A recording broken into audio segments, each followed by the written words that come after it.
नमस्कार साथियों, advocate Narendra Joshi YouTube channel पर आपका हार्दिक स्वागत है। साथियों, आज हम बात कर रहे हैं चेक के कानून के बारे में। हम अक्सर कोई भी लेन देन करते हैं, कोई सामान परचेस करते हैं, किसी पार्टी से हम उधार राशि लेते हैं या हम किसी फाइनेंशियल इंस्टीट्यूट से कोई लोन्स वगैरह लेते हैं। ऐसी अवस्था में हम हमारे चेक दूसरे व्यक्ति को सुपुर्द करते हैं सिक्योरिटी के पेट। तो आज मैं एक बात कहना चाहता हूं और वो ये कहना चाहता हूं कि आप चेक को मजाक न समझें।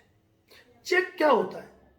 अगर आप किसी व्यक्ति को 1,00,000 रुपए का चेक देते हैं या फिर कोई रिक्त चेक देते हैं तो ये मान के चलना कि आप अपने हाथ काट के दे रहे हैं। कई लोग चेक को इस तरीके से यूज करते हैं कि उन्होंने अपने 50, 100 या 25 चेकबुक की पन्नी जो होती है वो चेक लोगों को फाड़ फाड़ के दे दिए और उनके पास इस चीज का हिसाब भी मेंटेन नहीं है कि उन्होंने किसको कौन सा चेक नंबर दिया है। साथियों, चेक के मामले को बड़ी ही गंभीरता से लेना चाहिए, क्योंकि यदि आपने किसी को चेक दिया है तो इसका मतलब यह है कि आपने उस व्यक्ति को उतनी राशि का नगद अमाउंट दिया है। यानी कि आपने किसी व्यक्ति को चेक दिया है और वह व्यक्ति यदि बैंक में जाकर उस चेक को पेश करता है और यदि उस खाते में राशि नहीं है या किसी कारण से आपका चेक बाउंस हो जाता है तो यह आपके लिए एक अपराध है। और चेक के मामले में मैं एक बात कह रहा हूं कि 99% जो फेवर होता है वह उस व्यक्ति के पक्ष में ही जाता है जिसको कि आपने चेक दिया है। आप यह कह के नहीं बच सकते हैं कि मेरा चेक चोरी हो गया, मेरा चेक कोई चुरा के ले गया, मेरा चेक कहीं गिर गया था, मैंने तो यूं ही चेक दे दिया था, मैंने ऐसे ही गारंटी पेटे चेक दिया था। ये बातें कहने से कुछ भी नहीं होगा। यदि आपका चेक बाउंस होता है तो यह एक बहुत बड़ा अपराध माना जाता है, जिसके अंतर्गत 138 एनआई एक्ट के अंतर्गत मुकदमा चलता है।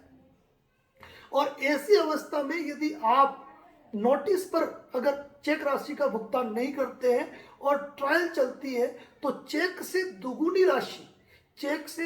राशि तक का कोर्ट ऑर्डर कर सकती है और 2 साल तक की जेल कर सकती है उस व्यक्ति को जिसने की चेक जारी किया था।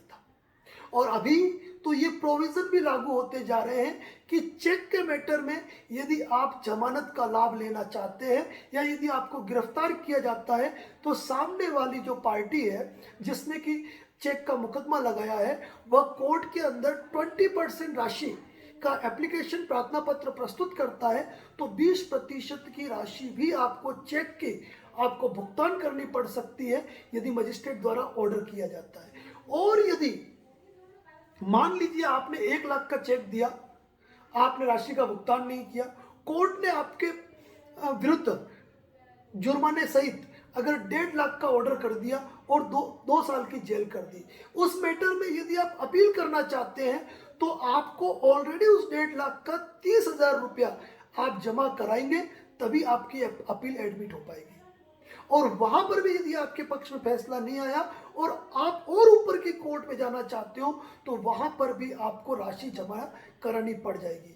तो चेक के मैटर में आप यदि किसी को चेक दे रहे हैं तो आप ये मान के चलिए कि आप अपने हाथ काट के दे रहे हैं। आप ये नहीं कह सकते कि चेक को मैंने नहीं भरा, चेक को किसी और ने भरा है, मेरे तो कि साइन किए हैं। ऐसा करने से कुछ नहीं होता है। और कई लोग जाने अनजाने में ऐसी गलती कर देते हैं कि वो चेक पे गलत साइन करके देते हैं और कहते हैं मैंने तो साइन ही नहीं किए।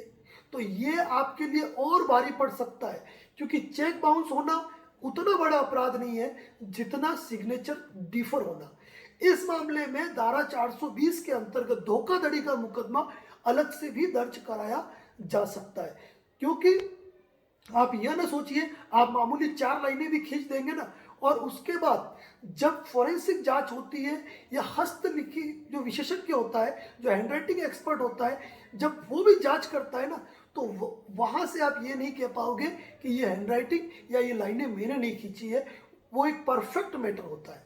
तो साथियों, चेक के मैटर को कभी मजाक में नहीं लेना चाहिए। यदि आपने किसी को चेक जारी किए हैं और यदि उस मैटर में कोई नोटिस जारी हुआ है तो उस मैटर में जहां तक हो आपको नोटिस पर उस मैटर को सेटल कर देना चाहिए।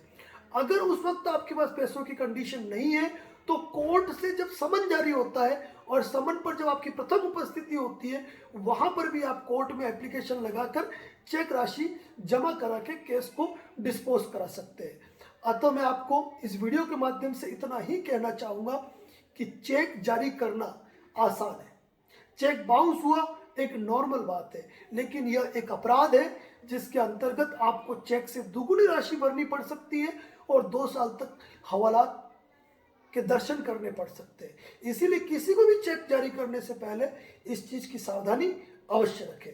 और दूसरी बात, कई लोग ये समझते हैं कि चलो चेक का केस फाइल हो गया, क्या है 2-5 साल खींच लेंगे। ऐसा कुछ नहीं होता है, क्योंकि समय रहते यदि आप समझौता करेंगे तो आप चेक राशि या समझौता राशि या उससे भी कम राशि देकर आप अपने मामले को निपट सकते हो। लेकिन एक बार जब केस की ट्रायल चल गई और उसके बाद आपको उस राशि का भुगतान करना है जो कोर्ट ऑर्डर करती है, जो आपकी राशि से दुगुनी तक हो सकती है। इस बात का ध्यान रखें। ऐसे ही कानूनी मुद्दों पर हम चर्चा करते रहते हैं। यदि चैनल पर नए हैं तो चैनल को सब्सक्राइब जरूर करें। धन्यवाद। जय हिंद, जय भारत, जय राजस्थान।